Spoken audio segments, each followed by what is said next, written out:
Assalamualaikum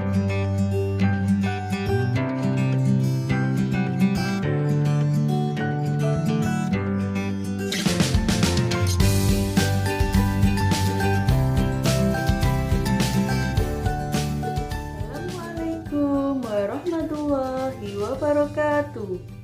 Salam sehat untuk kita semua. Di sini bersama Ibu Retno, kita akan belajar materi Al-Quran Hadis kelas 11 bab 1 tentang hakikat penciptaan manusia. Sebelum belajar kita mulai, marilah kita membaca doa terlebih dahulu. A'udzu billahi minasyaitonirrajim. Bismillahirrahmanirrahim. Raditu billahi robba wa bil islami dina wa bi Muhammadin nabiyya wa rasula. Rabbi zidni ilman warzuqni fahman. Amin amin ya robbal alamin. Dalam bab ini, anak-anak diharapkan mampu menganalisa tentang hakikat penciptaan manusia. Dalam pertemuan pertama, di sini Ibu akan mengulas materi tentang surat Al-Mu'minun ayat 12 sampai ayat 14 yang berkaitan dengan hakikat penciptaan manusia.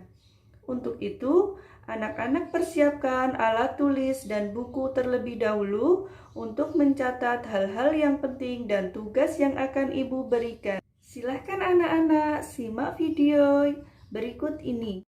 Surat Al-Mu'minun ayat 12. Bismillahirrahmanirrahim. Walaqad khalaqnal insana min sulalatin min tin.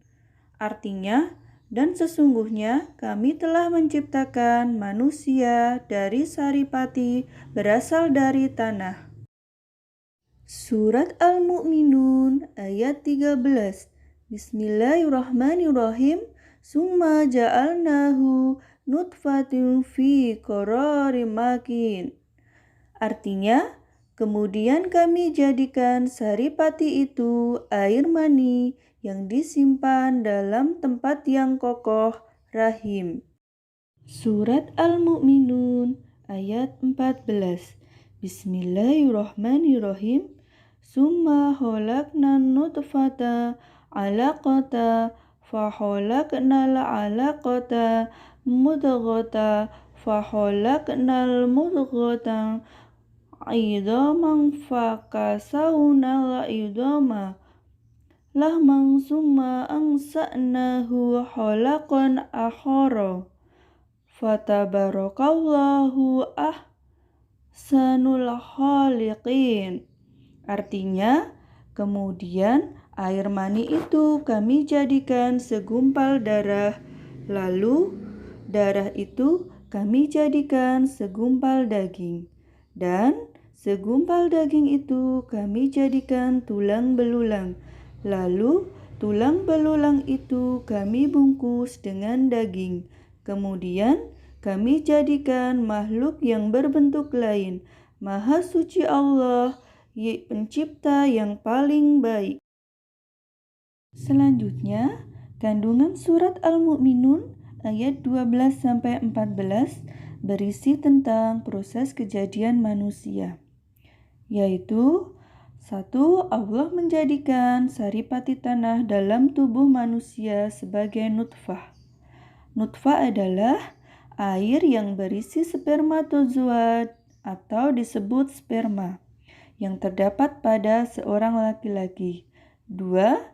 Melalui proses senggama, nutfah masuk ke dalam qarar atau rahim atau kandungan ibu. Nutfah bertemu dengan sel telur atau ovum sehingga terjadi pembuahan. Berikutnya, setelah pembuahan, lalu berproses menjadi alaqah atau segumpal darah. Berikutnya, dari alaqah kemudian Allah Subhanahu wa Ta'ala menjadikan mudghah atau segumpal daging.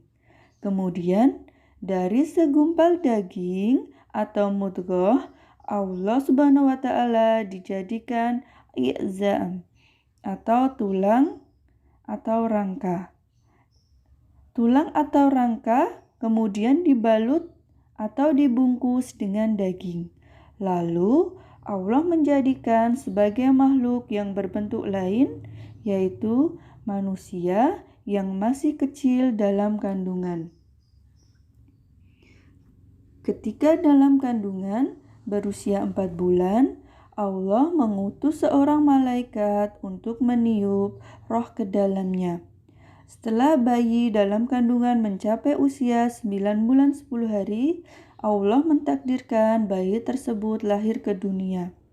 Setelah lahir, berkat lindungan dan rahmat Allah, bayi tersebut berkembang menjadi balita, kanak-kanak, anak-anak, remaja, kemudian dewasa hingga tua yang pada akhirnya meninggal dunia. Berikut itu penjelasan tentang kandungan surat Al-Mu'minun ayat 12 sampai 14. Bagaimana anak-anak penjelasan tadi? Sudah paham ya? Tugasnya anak-anak membuat ringkasan tentang hakikat penciptaan manusia dalam surat Al-Mu'minun ayat 12 sampai 14, kemudian difoto dan dikirimkan ke WA pribadi Bu Retno dengan tagar tugas 1 pertemuan 1. Marilah sebelum pembelajaran hari ini kita tutup, kita membaca hamdalah bersama-sama. Alhamdulillahirabbil alamin. Jangan lupa ya anak-anak, tetap mematuhi protokol kesehatan dan jaga kesehatan selalu. Terima kasih. Wassalamualaikum warahmatullahi wabarakatuh. Sampai jumpa di pertemuan kedua ya.